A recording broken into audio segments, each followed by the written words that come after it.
Tonight's challenge is to convert this over to digital. It's an old Athearn.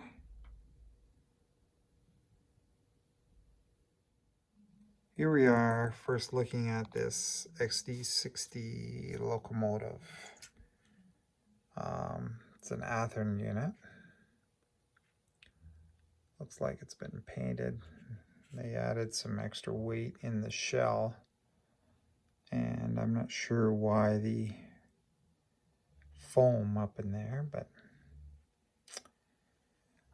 the other thing too I really dislike is using the frame as a way to move the power from the truck to the motor. Wow. I like isolating the frame so there's no issues, especially when converting to DCC. The other thing is the size of this wire. I mean, as if this, oh my gosh, it constricts the movement of the trucks. So I'm gonna start stripping this down, and then I'll get back to you and tell you what else I've done. Now that I have the wires soldered onto the motor and the motor remounted into the frame, I'm going to turn my attention to the trucks.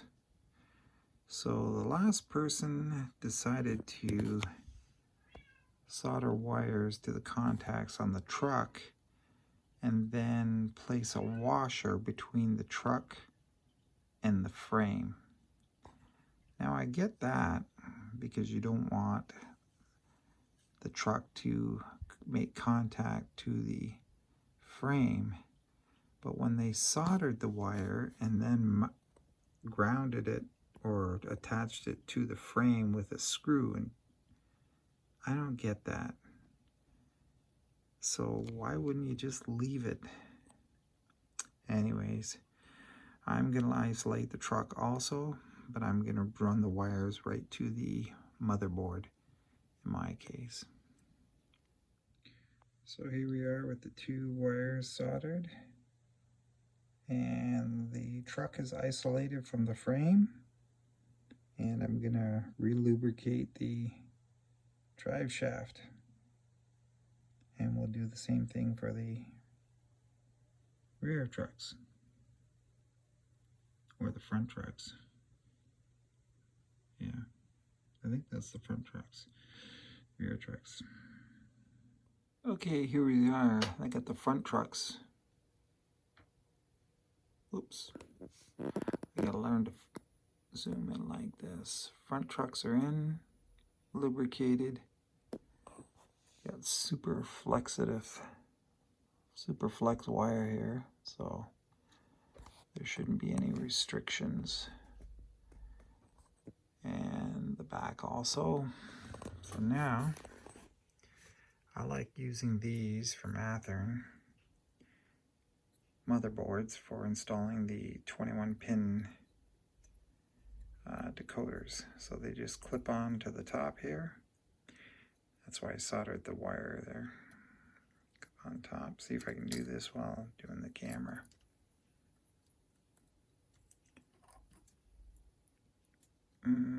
Doesn't look like it. I need two hands. And and I'll be putting the wires on for the drive and things, and slap a decoder in. I won't be putting any lights in this evening. That I'm gonna wait for another day.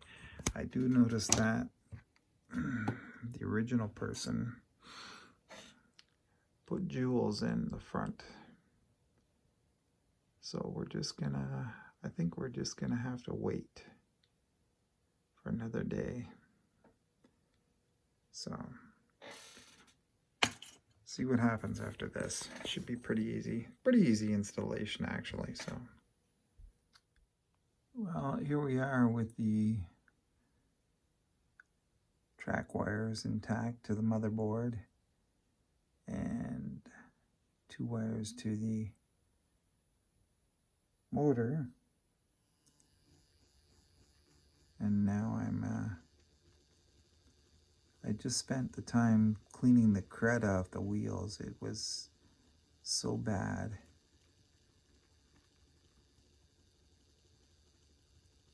But now I got it on my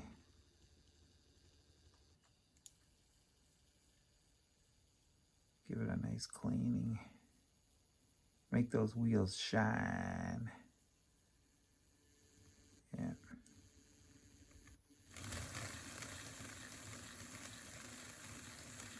Anyways, I'm gonna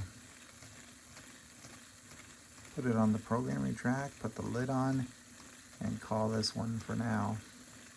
Like I said, I'm not gonna put any lighting inside of it, and maybe another day, because I will have to drill out the holes for the headlights, etc.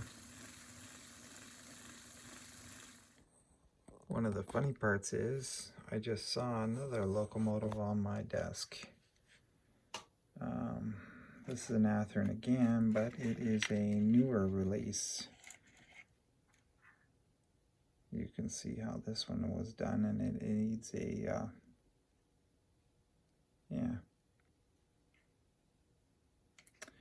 decoder in it also, so I have to get that one going pretty soon. But you can see this one's quite the it's got quite the age on it.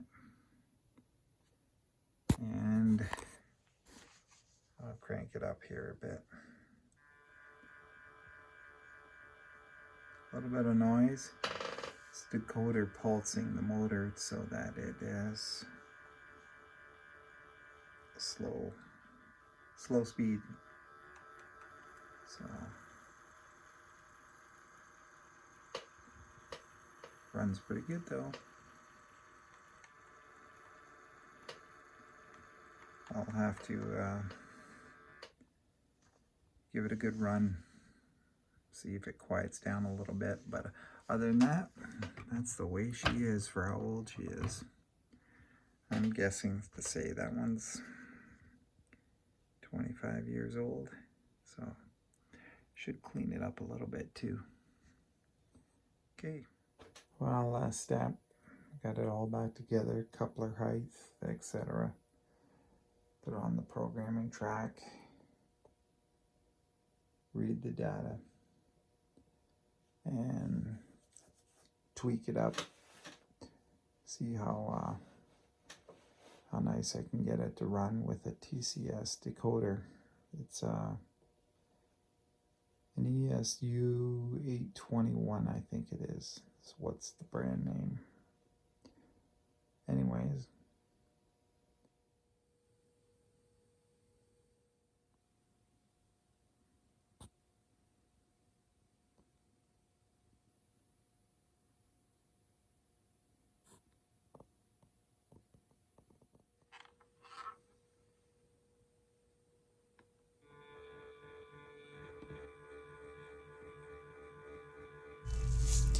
well, I think that's pretty good for a non-sound decoder in a older Athearn locomotive.